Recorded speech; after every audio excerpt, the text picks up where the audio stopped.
അസ്സലാമു അലൈക്കും വറഹ്മത്തുള്ളാഹി വബറകാതുഹു. നമുക്കിന്ന് 3-ാം ക്ലാസ്സുകാരുടെ നാളത്തെ പരീക്ഷയായ ഫിഖ്ഹിൻ്റെ ഒരു ക്വസ്റ്റ്യൻ പേപ്പർ നോക്കാം. ഒന്നാമത്തെ പ്രവർത്തനം യോജിപ്പിക്കാം. ഇവിടെ 6 കാര്യങ്ങൾ തന്നിട്ടുണ്ട്. ഇടതുവശത്തായിട്ട് ബോക്സിൽ എന്തൊക്കെയാണ് തന്നിട്ടുള്ളത്? കറാഹത്താണ്, ഖിബ്ല, 5 ആകുന്നു, ഹറാമാണ്, സുന്നത്താണ്, ആദ്യ സമയം. ഇനി നമുക്ക് ചോദ്യങ്ങൾ ഓരോന്നായിട്ട് നോക്കാം. ഒന്നാമത്തെ ചോദ്യം, നിസ്കരിക്കേണ്ട സമയം ഡാഷ്. ഉത്തരം ആദ്യ സമയം. ചോദ്യം 2, വുളൂഇൻ്റെ ഷർത്തുകൾ ഡാഷ്. എന്താണ്? ഉത്തരം 5 ആകുന്നു. 3, സ്ത്രീകൾ ഇറുകിയ വസ്ത്രം ധരിക്കൽ ഡാഷ്. ഉത്തരം കറാഹത്താണ്. ചോദ്യം 4, നിസ്കരിക്കുന്നവർ നല്ല വസ്ത്രം ധരിക്കൽ ഡാഷ്. ഉത്തരം സുന്നത്താണ്. 5, മക്കയിലുള്ള കഅബയാണ് ഡാഷ്. ഉത്തരം ഖിബ്ല. ചോദ്യം 6, പുരുഷൻ പട്ട് ധരിക്കൽ ഡാഷ്. ഉത്തരം ഹറാമാണ്. ഇനി നമുക്ക് രണ്ടാമത്തെ പ്രവർത്തനം നോക്കാം. എന്താണ്? ശരിക്ക് ശരിയെന്നും തെറ്റിന് തെറ്റ് എന്നും അടയാളപ്പെടുത്തുക. അപ്പോൾ അതിൽ ഒന്നാമത്തെ ചോദ്യം, അശുദ്ധികൾ ഉയർത്താൻ തോഹിറായ വെള്ളം തന്നെ വേണം. എന്താണ്? തെറ്റാണ് അല്ലേ? എന്താണ് വേണ്ടത്? തൊഹൂറായ വെള്ളം തന്നെയാണ് അശുദ്ധികൾ ഉയർത്താൻ വേണ്ടത്. ഇനി രണ്ടാമത്തെ ചോദ്യം എന്താണ്? തല മുഴുവൻ തടവൽ വുളൂഇൻ്റെ ഫർളാണ്. അത് ശരിയാണോ തെറ്റാണോ? ഉത്തരം തെറ്റാണ്. കാരണം എന്താണ്? തല മുഴുവൻ തടവുക എന്നത് വുളൂഇൻ്റെ സുന്നത്താണ്. എന്നാൽ ചോദ്യം ഇങ്ങനെ വന്നാലോ? തലയിൽ നിന്ന് അല്പം തടവൽ അത് വുളൂഇൻ്റെ ഫർളാണ് എന്ന് പറഞ്ഞാൽ അത് ശരിയാണ്.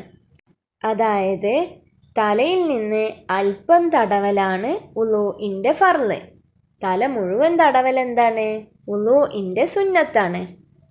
ഇനി ചോദ്യം 3, മനിയ് പുറപ്പെട്ടാൽ വുളൂഅ് മുറിയും. അത് ശരിയാണോ തെറ്റാണോ? തെറ്റാണ്. മനിയ് പുറപ്പെട്ടാൽ വുളൂഅ് മുറിയില്ല. ഇനി ചോദ്യം 4, വിസർജന സ്ഥലത്തേക്ക് ഇടത് കാൽ വെച്ച് പ്രവേശിക്കണം. അതെന്താണ്? ശരിയാണ്. വിസർജന സ്ഥലത്തേക്ക് ഇടത് കാൽ വെച്ച് തന്നെയാണ് പ്രവേശിക്കേണ്ടത്. ഇനി 5-ാമത്തെ ചോദ്യം എന്താണ്? നിന്നുകൊണ്ട് നിസ്കരിക്കുന്നവൻ മുഖം കൊണ്ടാണ് കിബിലക്ക് മുന്നിടേണ്ടത്. ഈ പറഞ്ഞത് ശരിയാണോ തെറ്റാണോ? തെറ്റാണ്. കാരണം എന്താണ്? നിന്നുകൊണ്ടായാലും ഇരുന്നു കൊണ്ടായാലും നിസ്കരിക്കുന്നവർ മുഖം കൊണ്ടല്ല മുന്നിടേണ്ടത്, നെഞ്ചുകൊണ്ടാണ് കിബിലക്ക് മുന്നിടേണ്ടത് അല്ലേ? ഇനി 3-ാമത്തെ ചോദ്യം 2 വീതം എഴുതാം. ഒന്നാമത്തത്, ബുദ്ധിയുടെ വകതിരിവ് നീങ്ങുന്ന കാര്യങ്ങൾ. എന്തൊക്കെയാണ് ബുദ്ധിയുടെ വകതിരിവ് നീങ്ങുന്നത്? അതിൽ 2 എഴുതിയാൽ മതി. നിങ്ങൾക്ക് എളുപ്പമുള്ളത് എഴുതാം. ഉറക്കം, ഭ്രാന്ത്, ബോധക്ഷയം, മത്ത്. ഇതിലേതെങ്കിലും 2 എഴുതിയാൽ മതി. ഇനി 2-ാമത്തെ ചോദ്യം, വുളൂഇൻ്റെ ഫർളുകൾ. ഏതെങ്കിലും 2 എഴുതിയാൽ മതി. ഏതാണ് നമ്മൾ എഴുതുക? വുളൂഇൻ്റെ ഫർളുകൾ. നമുക്ക് ആദ്യത്തെ 2 ഫർളുകൾ എഴുതാം. 1, നിയ്യത്ത് ചെയ്യുക. 2, മുഖം കഴുകുക. ഇനി 3-ാമത്തത് വിസർജന മര്യാദകൾ. അതിൽ ഏതെങ്കിലും 2 എഴുതിയാൽ മതി. എന്തൊക്കെയാണ് വിസർജന മര്യാദകൾ? നിങ്ങളെ 8-ാമത്തെ പാഠമായ വിസർജന മര്യാദകൾ എന്ന പാഠത്തിൽ കുറേ മര്യാദകൾ പഠിച്ചിട്ടുണ്ടാകും അല്ലേ? അതിൽ ഏതെങ്കിലും 2 എഴുതിയാൽ മതി. നമുക്ക് ഏതെഴുതാം?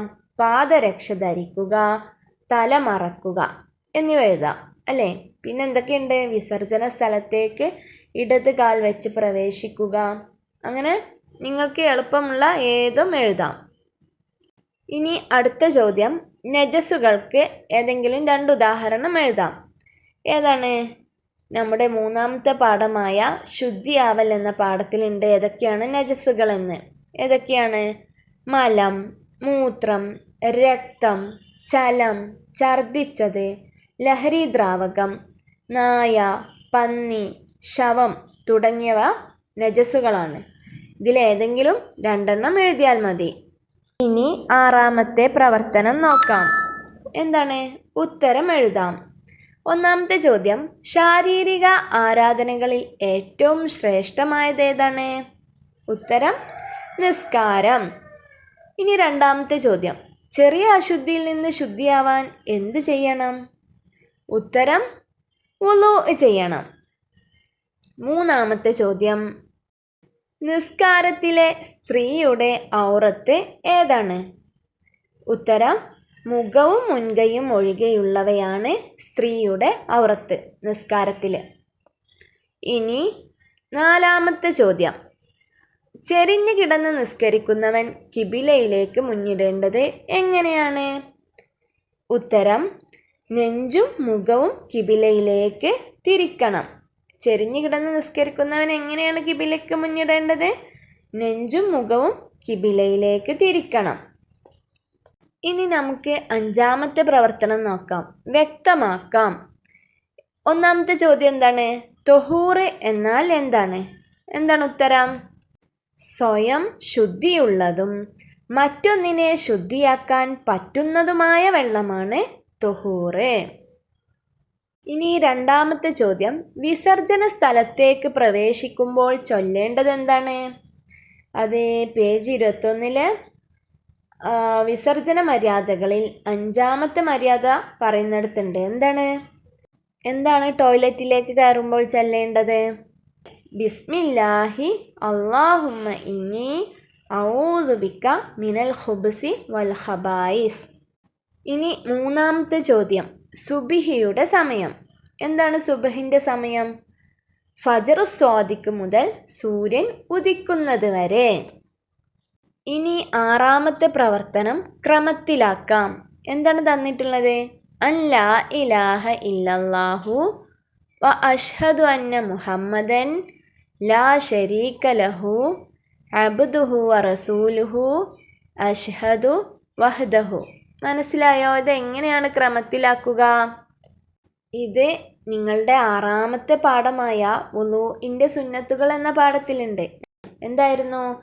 അഷ്ഹദു അല്ലാ ഇലാഹ ഇല്ലല്ലാഹു വഹ്ദഹു ലാ ശരീക ലഹു വ അഷ്ഹദു അന്ന മുഹമ്മദൻ അബ്ദുഹു വ റസൂലുഹു. ഇനി ഏറ്റവും അവസാനത്തെ ചോദ്യം നോക്കാം. എന്താണ്? ഓരോ ഉദാഹരണം എഴുതാം. എന്തൊക്കെയാണ്? ഒന്നാമത്തെ ചോദ്യം, തോഹിറായ വെള്ളം. ഏതൊക്കെയാണ് തോഹിറായ വെള്ളങ്ങൾ? ഒരു ഉദാഹരണം എഴുതിയാൽ മതി. ഒന്നെങ്കിൽ ഇളനീർ വെള്ളം എന്നോ കഞ്ഞിവെള്ളം എന്നോ എഴുതിയാൽ മതി. ഇനി രണ്ടാമത്തെ ചോദ്യം, വെള്ളം ചേരുന്നതിനെ തടയുന്ന വസ്തു അതേതാണ്? പശ, ഉറച്ച എണ്ണ, കട്ടിയുള്ള കൃത്രിമ മൈലാഞ്ചി. ഇതിലേതെങ്കിലും ഒന്ന് എഴുതിയാൽ മതി. അപ്പോൾ ഇത്രയും ചോദ്യങ്ങളാണ് ഫിഖ്ഹിലുള്ളത്. കൂട്ടുകാരെല്ലാം പാഠപുസ്തകം നന്നായി വായിച്ച് പഠിക്കുക. അല്ലാഹു സുബ്ഹാനഹു വ തആല ഉന്നതമായ വിജയം നൽകട്ടെ. ആമീൻ. അസ്സലാമു അലൈക്കും വറഹ്മത്തുള്ളാഹി വബറകാതുഹു.